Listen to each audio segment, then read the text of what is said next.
It's Miami's #1 for hip-hop and R&B. And you know it's the afternoon get down with a tough guy DJ Entice. Your girl Supa, Cindy, and I'm super excited live in the studio. Tell them why. We have Master P. Hey, there it is. Oh, because see, when I asked him to do it, he wouldn't do it. What I said? I'm not going to do it. What I said? You said, I don't know. Whatever. What? Now she done got shy. Right, now she done got shy, right? I said, I can't do that. Why? Ew. You listening to Megan right now. You know what I'm saying? I thought you was turned up. You like, do it, girl. We want to welcome you. Welcome to Miami. Yeah, you know what? I love Miami. I'm glad to be here. You know, shout out to Uncle Luke. Yes. Open the doors for a lot of, artists from the South. Mm-hmm. Shout out to Lil J, J Prince, Rap A Lot Records. Those guys open the doors for me, and I celebrate them. You know what I'm saying? Because without them, there's no me. Wow. For those that may not remember because they're too young, you basically started out of the trunk of your car selling mixtapes, right? Yeah. And did you already have your record label together, or you just had like one or two artists? Like, how did that work? It was me. I always had, a dream to be able to sell my own product, and I kind of followed that tradition of the Avon lady. I watched the Avon lady in the projects, sell her Avon out the trunk of her car, and I say, you know what? I'm gonna sell my music like that. I'm gonna hook the world up, with my music. Wow. You know what's so fascinating? That even back then, when there was no such thing as social media, nothing. You did it out the trunk of your car and basically word of mouth. I went to every hood, every city. I played basketball, shot dice. If you had a fixed up car, I gave you a CD or a cassette to put in there. that was my street team. Right. Okay. You know what I'm saying? I couldn't afford to pay no street team. I'm like, you know what? Let me find somebody with a fixed up car that's gonna ride up and down the street. Instead of me selling it to them, I gave it to them. The first one for free. And I always say that. That's what you got to do. Sometimes you got to make that sacrifice. It ain't about the money at first. You know what I'm saying? Yeah. So if you sacrifice and do what you got to do, the money going to come. I tell people all the time, knowledge is money. Yes. Educate yourself to your business. Learning. A lot of people don't want to educate themselves to their business. They just want to make millions of dollars. It's not going to happen like that.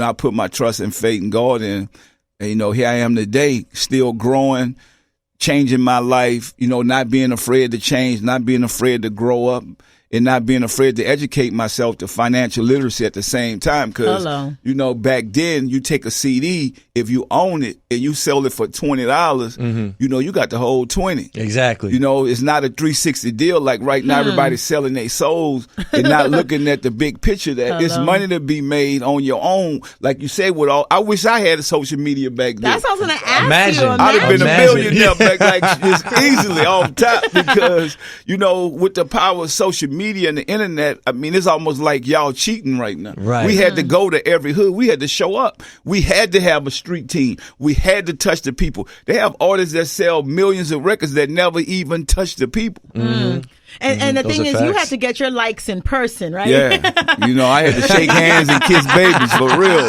Right off top. It's almost like you had to be there. It's not no getting around. People had to really fall in love with you as an artist, and you had to create your own movement. No Limit is a movement. We was able to create that to change the way fashion, the way people dress. People wanted to put on the soldier fatigues and be a part of the movement. Right. To put the diamonds, the bling era on the back of the CDs, to put our logos with the diamonds and gold, doing something different. The armor truck, the right? armor truck, the big old armor, the tanks, and the tanks. to be able to say, you know what, I'm gonna wear all white, because back then everybody was wearing all black. So being different. Sometimes being different, it might take you a little longer to be successful, but being unique, you will be around a long time. Yeah. So everybody was wearing black back then. NWA, the Ghetto Boys. I said, I'm gonna be like the ice cream man. I'm gonna be the hustler of the neighborhood. I'm about to put on all white. And that you did. And you know what? After you started your movement of the No Limit and all the artists that were successful under your watch, then you moved transitioned basically to like movies. Yes. And started like directing, executive producing, filming your own thing. Yes. So then you had I Got the Hookup. I Got the Hookup. Which was part 1. Part 1. How many years ago was that? About 21 years, yeah, right? 20 years ago. 20 years. So now we're transitioning. You're teaming up with the Urban Film Festival to premiere your I Got the Hookup Part 2. I Got the Hookup 2. The Urban Film Festival. You know, we about to cut up October 11th. You know, this is inspiring all the next generation of filmmakers, because I come from the projects. For me to be able to make a movie and to be able to build a fan base of millions and sell, you know, millions of movies to the world is incredible, because they'll say it can't be done. Back then, I beat Spike Lee for Independent Filmmaker of the Year. Hello. And, you know, to be able to do that, it was all hard work. Yeah. It was all hard work because we made movies that our people wanted to see. And so you look at like I Got the Hookup too, even though it's funny, we know the culture. We know that we have to educate our people at the same time. So this movie is about gentrification. That's what you I know, was when you look saying. at a lot of African Americans and Latinos, we don't own anything. And so you look in the movie business, we only own 5% of the production. So all these big blockbuster movies, we don't control none of it. We don't control none of that money to put back in our community and our culture, so we can't feed our families. So what me and Romeo is doing with this movie, we put the money up for it. We're a father and son producing this film. We're a father and son executive producer. We're a father and son starring in this movie, which you don't see that. Yeah. From where I come from, most of the fathers and sons I know, they're probably going to prison together. To be able to being in Hollywood together, man, this is nothing but God. Yeah, that's dope. It's What nothing took but so God. long to come out with part 2, man? You know what, man? All the stuff we done been through. I think all the tragedies, I feel like it's time to laugh now. Right. You know, I mean, Yes. even though it seemed like a long time, but for me to get back into the movie business, if you look at a Black Panther, great movie. Feel Like Us, we don't own it. We didn't create it. We didn't come up with it. We starred in it. But I feel like right now, imagine if we own Black Panther, all the families we would have been able to feed. Right. Like right now, we're dealing with Hurricane Dorian. Think about if we owned that movie, what we could do. It would definitely be Wakanda forever. See? That's what I'm saying. Think For about real, it. for real. But it's good that we created stars, but now we saying, you know what? We got to create owners now. You know, and that's why I got back into the movie business, because it's a way to tell our story. And also with the music. I love the music, but you got to look at it. Music sales is an all-time low.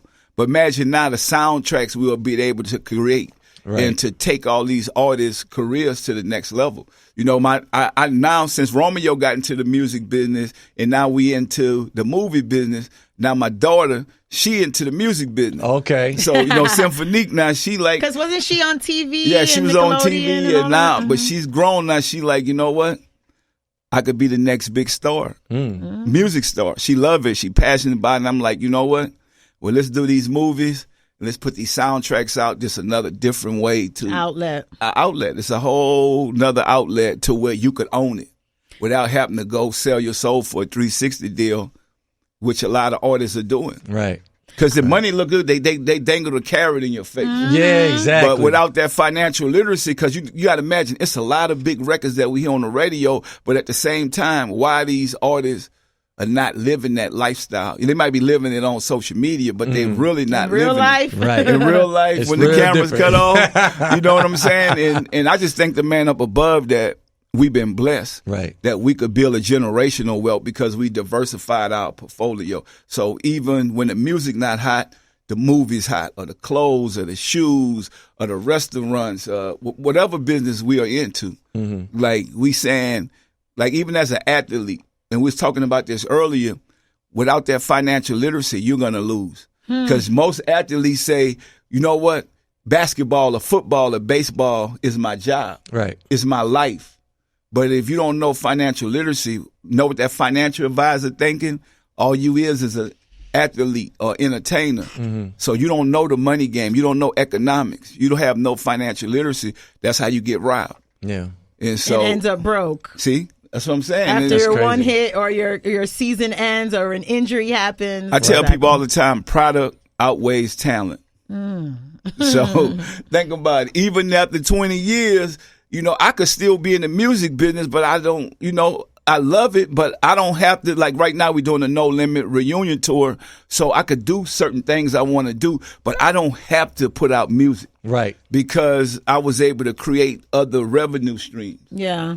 So that's definitely necessary. I love the fact that I got the hookup too. You have so many people featured in it. Like you said, your son Romeo, Cheryl Underwood, John Witherspoon, Jeezy, Clifton Powell, DC Youngfly, Fatboy SSC, Jess Hilarious, Michael Blackson. Yeah. I saw the trailer. Hilarious. Yeah. Let me tell y'all something. We gave 126 people speaking roles in this movie. Oh, wow. We up for the Guinness Book of World Records for the most speaking roles in a theatrical movie. Wow, I never thought about that. Yeah, that's insane. Like me and Romeo talked the other day, it was like, forget the speaking roles, the opportunities we was able to give our people. Exactly. So like this Urban Film Festival from the 11th to the 13th, are you a creator, you're an actor, you want to be a director, you're a camera person, I feel like you should be a part of this whole weekend because this is going to change your life right here in Miami. Because a lot of people always talk about they only do this in Hollywood.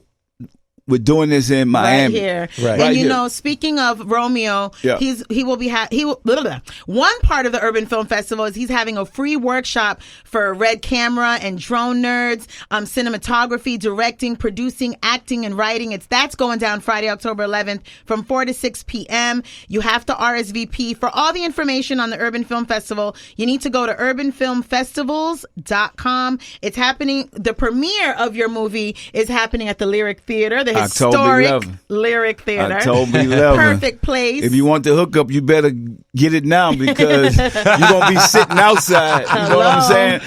The hurricane stopped us from having it a couple weeks ago, but I feel like God do everything for a reason. Exactly. I feel like this is, why we're trying to help the people in Haiti. I think at the same time, us coming together to be able to laugh and smile and celebrate each other.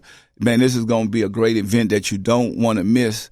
And seating is limited. So if you don't get in, you don't RSVP, you know what? It ain't my fault. It ain't my fault.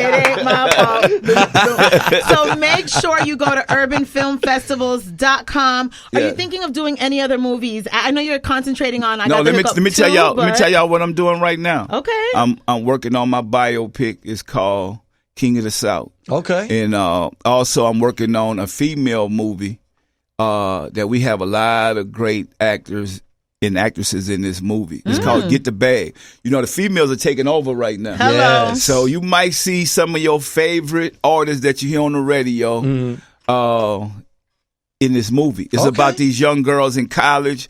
It's like a Set It Off and a Juice mixed together. Dope. But it's about these young girls in college. One of them's sister gets sick and they got to take to the streets and get it how they live. So, some of these girls you've been hearing on the radio that's pretty big, you're going to see them. It's 5 girls. And the guy who's doing this movie, he did the other movie that Romeo played in, Brotherly Love. So Jamal Hill. Okay, so dope. So are the auditions portions of that movie done? Like they already have their cast, they already have everything? Let me tell you what we're working on right now. And I'm looking at as the mama character for this movie, Monique. I've been talking to her team saying that, you know what, this would be a great film for her to come back. Yeah, because think about it, she's so talented. Right. We believe in her. We understand her struggle and her pain and what she's been up against. I feel like Monique in the movie with these girls of this generation is going to be crazy because we got some of the biggest hip-hop stars, females that are going to, be in this movie. Oh, that's fire. So, and these girls, everything we try to do, we want to make people think. Yeah. Even though these girls out to get the bag. But there's a message. There's a message where, their younger sister, she's at the end. She's trying to fight this disease that she's battling. And they need like 200 G's to pay for this medical stuff. Hello. And they take it to the streets. Hello. By any means. By any means. That sounds fire. Yeah. I want to see that. So we want to thank you again. October 11th through the 13th is the Urban Film Festival happening in Overtown. And the premiere of I Got the Hookup 2 will be happening at the Historic Lyric Theater on Friday, October 11th.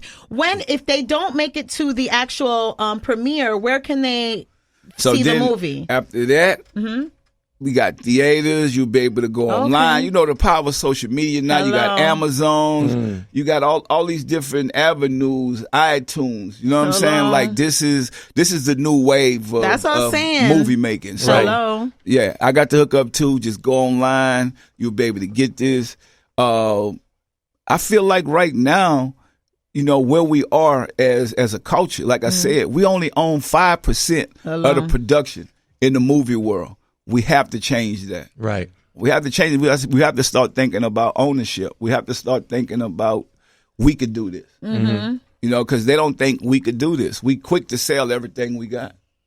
So I didn't get where I'm at right now. Exactly. Yeah, no. I mean, I tell people all the time, I turned down $1 million in the 90s when I only had $500 in my pocket. Wow. And look. That's discipline. Yeah, that's discipline. Like you say, that's commitment. You have to be committed to what you believe in. And a lot of us say that. A lot of us say, we use this word loyalty. Right. It ain't about loyalty no more. Anybody could be loyal. But when you committed to what you're doing, you will be successful. You have to be committed. I'm committed to saying why we can't create the next Disney. Right. So Disney owned Black Panthers. So we don't realize that. Like that's a Disney movie. For real. Think about it. Facts. This is our story, but it's a Disney movie. Wow. That made $1 billion. That's crazy. Yeah, it's crazy. And we own 5%. Is that right? But we don't get none of that. We only own 5%. I'm like, we own. No, like I own something. We own 5%. As African American and Latinos together, right? As like production in Hollywood. Wow! Oh, so we have to change that. Yeah, we really have to change. So that's what this movie is about, and this is about the growth. Because I Got the Hookup 2 is not like a Superman budget or nothing like that, but us making these little movies like this, we're gonna grow and we're gonna grow. Just same way I did with No Limit Records. Right. So I started small, making these, you know, projects until it grew and grew and grew. Then next thing you know, we is just as big as any of the other music companies. It was everything. I mean, I did an 85-15 deal where I made more money than the company that distributed my product. Right. Which never been heard of. If I'd have took that money back in the days, I just would have been an artist. Where can the listeners learn from you, Master P? Like, what's your social media? Do you talk to the people and do lessons or something? Go to at Master P, but I have go to masterpmasterclass.com October 5th. I know y'all in Florida, but all the ones that's serious, I'll be in New York October 5th will be the Master P Masterclass. And I mean, we invite entrepreneurs, people that's chasing their dreams and their goals. You know, I mean, sometimes you got to realize for me, my life, I said, let me go to some of these seminars. Let me seek that knowledge up. You know, people don't know, I invested in myself. I spent $25,000 in the 90s with Michael Jackson attorney. Wow. So I called the guy on the phone. I said, you Michael Jackson attorney? He said, yeah. He said, he said, where you from? I said, I'm from New Orleans. I'm just a country boy from New Orleans. He said, well, look, if you won't come down here and talk to me, it's going to be $25,000. I said, $25,000 to talk to you? Thought about it. I better invest. I said, you know what? Thinking about it now was the best investment I made because I took that $25,000. I went in there and talked to Michael Jackson attorney. I said, sir, what's the biggest deal in the music? And he said, Michael Jackson, he get 22% of record. I said, is it any deal bigger than that? He said, yeah, a distribution deal where you get 85% and a record company get 15%, but you're going to need $200,000 for marketing money. So I said, man, I just gave you $25,000 to tell me that I need $200,000 to get a distribution.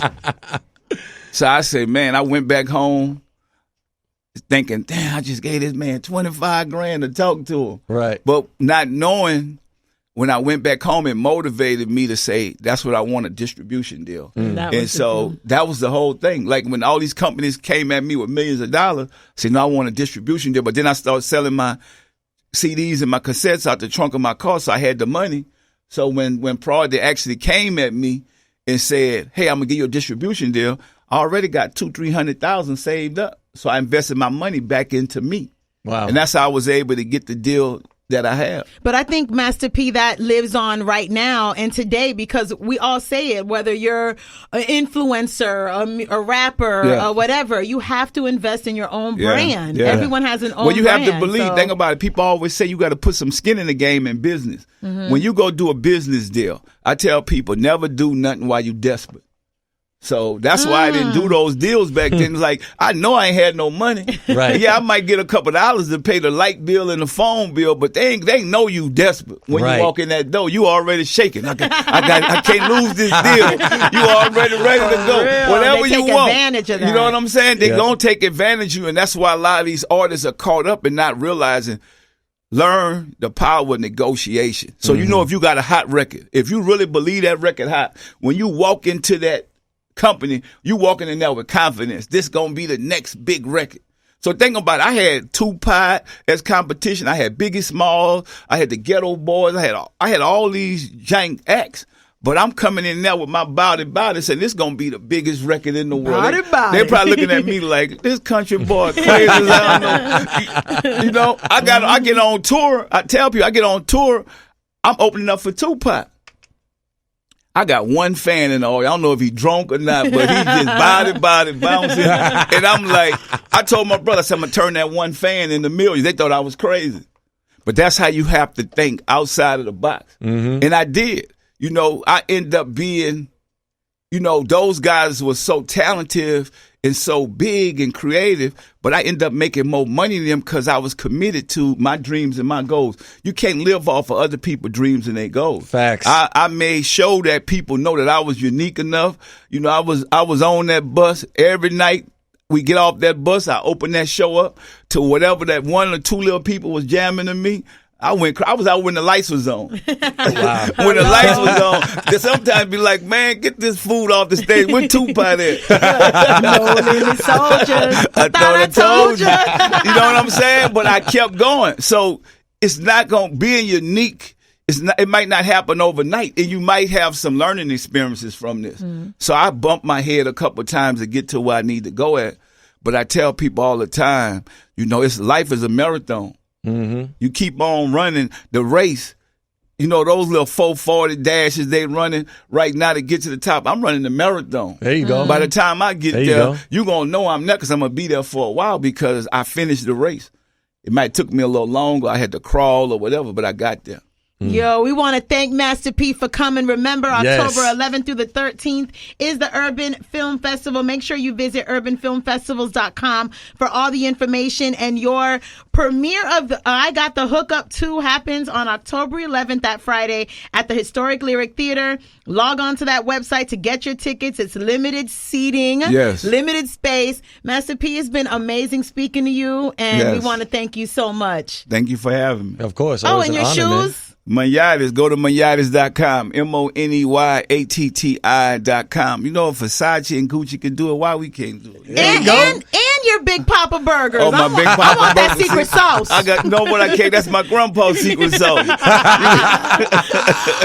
right, we're going to talk more to Master P. It's the afternoon get down, and coming up next is the commercial-free Drive at 5. We're going to turn up and get lit. All right, it's 99 JAMZ.